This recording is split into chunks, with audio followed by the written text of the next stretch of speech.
حضرت عمر رضی اللہ تعالیٰ عنہ کے حق میں حضرت رسول پاک صلی اللہ علیہ وسلم نے دعا فرمائی تھی۔ عمر رضی اللہ تعالیٰ عنہ کے اسلام لانے کی اصل وجہ حضرت رسول اللہ صلی اللہ علیہ وسلم کی دعا ہے، جس کی برکت سے اللہ جل شانہ نے حضرت عمر کو اسلام کی دولت سے مالا مال فرمایا۔ حضرت عمر رضی اللہ تعالیٰ عنہ خود اپنے اسلام کا واقعہ بیان فرماتے ہیں کہ میں ابتداءً اسلام سے بہت ہی متنفر تھا، مسلمانوں کا سخت دشمن تھا، مسلمانوں کو ہر طرح کی تکلیف پہنچانے میں آگے آگے رہتا تھا۔ اسلام بیزار، مسلمان بیزار تھا۔ ایک دفعہ ابو جہل نے اعلان کیا کہ جو حضرت محمد صلی اللہ علیہ وسلم کو قتل کر دے گا میں اس کو 100 اونٹ انعام میں دوں گا۔ یہ اعلان سن کر میں خود ابو جہل کے پاس گیا اور اس سے معلوم کیا اور دریافت کیا کہ تیرا کیا اعلان ہے۔ تو ابو جہل نے بتایا کہ میں نے یہ اعلان کیا ہے کہ جو محمد صلی اللہ علیہ وسلم کو قتل کر دے اس کو 100 اونٹ انعام میں ملیں گے۔ تو حضرت عمر رضی اللہ تعالیٰ نے ضمانت لی کہ تم اس کے ضامن ہو؟ کہا کہ میں ضامن ہوں۔ پھر حضرت عمر رضی اللہ تعالیٰ نے اپنی تلوار لے کر رسول اللہ صلی اللہ علیہ وسلم کو قتل کرنے کے ارادے سے نکل پڑے۔ خود کہتے ہیں کہ میں گزر رہا تھا، راستے میں نے دیکھا کہ ایک بچڑا لوگ اس کو ذبح کرنا چاہتے ہیں، اس بچڑے کو پکڑ کے لٹا رہے ہیں، ذبح کرنا چاہتے ہیں۔ تو جب اس کو لٹا دیا تو میں نے دیکھا کہ اس بچڑے کے پیٹ سے اندر سے ایک آواز آ رہی ہے، اور آواز یہ ہے کہ یا آل ذریح امر نجیح رجل یسیح بلسان فصیح۔ اے آل نجیح، ایک کامیابی کی بات ہے کہ ایک صاحب آواز لگا رہے ہیں نہایت ہی فصیح زبان میں، اور کیا آواز لگا رہے ہیں کہ اس بات کی گواہی دو کہ اللہ کے سوا کوئی معبود نہیں اور حضرت محمد صلی اللہ علیہ وسلم اللہ کے رسول ہیں۔ یہ آواز میرے کانوں میں پڑی اور ایسے لگا بچڑے کے پیٹ سے یہ آواز آ رہی ہے۔ حضرت عمر فرماتے ہیں کہ میں نے سمجھا کہ یہ آواز میرے ہی لیے ہے اور مجھ سے ہی کہا جا رہا ہے، لیکن تھوڑی دیر میں رکا رہا، پھر آگے بڑھا، نعوذ باللہ حضرت محمد صلی اللہ علیہ وسلم کو قتل کرنے کے ارادے سے۔ تو جب میں آگے نکلا اور تھوڑا سا آگے بڑھا تو مجھے نعیم ابن عبداللہ ملے، ان سے ملاقات ہوئی۔ مجھے دوپہر کے وقت میں غصے میں جاتے ہوئے دیکھ کر نعیم ابن عبداللہ نے پوچھا کہ عمر کہاں جا رہے ہو؟ تو میں نے کہا کہ محمد صلی اللہ علیہ وسلم کو قتل کرنے کے ارادے سے جا رہا ہوں۔ تو نعیم ابن عبداللہ نے کہا کہ تم محمد کو قتل کرو گے تو بنو ہاشم اور بنو زہرہ تمہیں چھوڑ دیں گے۔ بنو ہاشم تو رسول اللہ کا دادیال ہے اور بنو زہرہ رسول اللہ صلی اللہ علیہ وسلم کا نانیال ہے۔ تو کہا کہ کیا تمہیں بنو زہرہ اور بنو ہاشم چھوڑ دیں گے؟ تو حضرت عمر نے نعیم ابن عبداللہ سے کہا لگتا ہے تو بھی صحابی ہو گیا ہے، تو بھی اپنے باپ دادا کا دین چھوڑ چکا ہے، اسی لیے اس قسم کی باتیں کر رہا ہے۔ تو حضرت عمر نے تلوار نکالنا چاہیے ان سے مقابلے کے لیے۔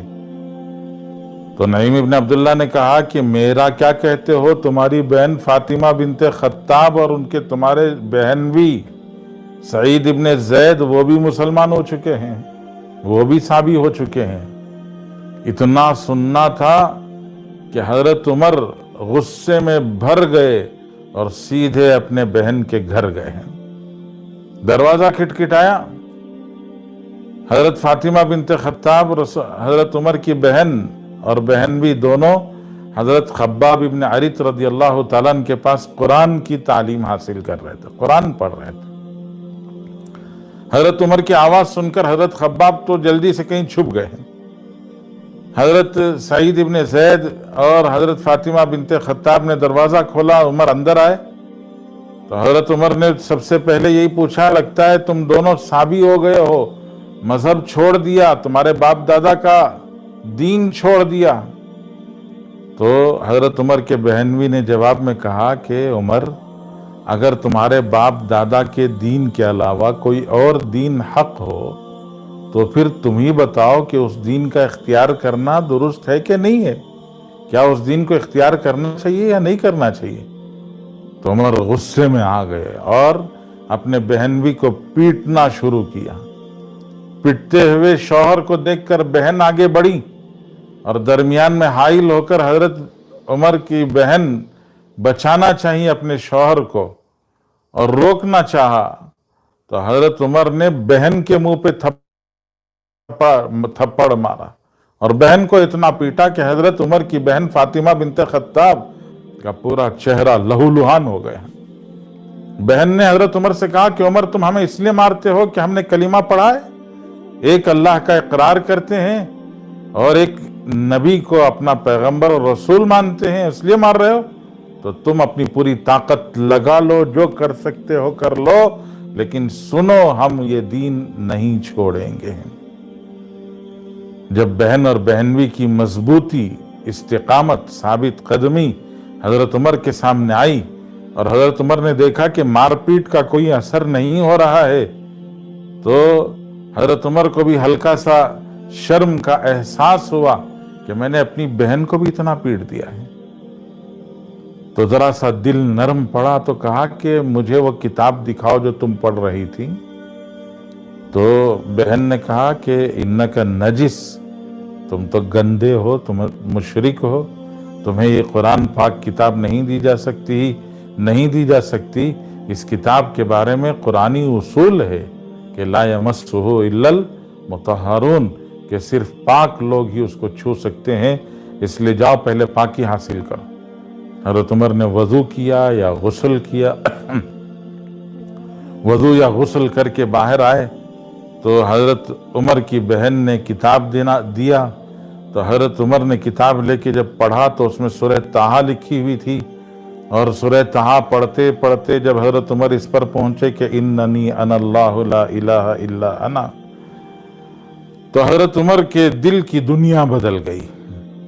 حضرت عمر کی زبان سے بے اختیار نکلا، ما احسن ھذا الکلام وما اکرمہ۔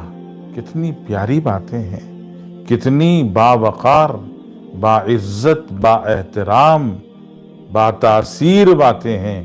حضرت عمر کی زبان سے جملہ نکلا، حضرت خباب ابن عریط جو کہیں چھپے ہوئے تھے وہ باہر نکل کے آئے، کہا کہ عمر، لگتا ہے حضرت رسول اللہ کی دعا تمہارے حق میں قبول ہو گئی، اللہ نے تمہارا دل نرم کر دیا ہے۔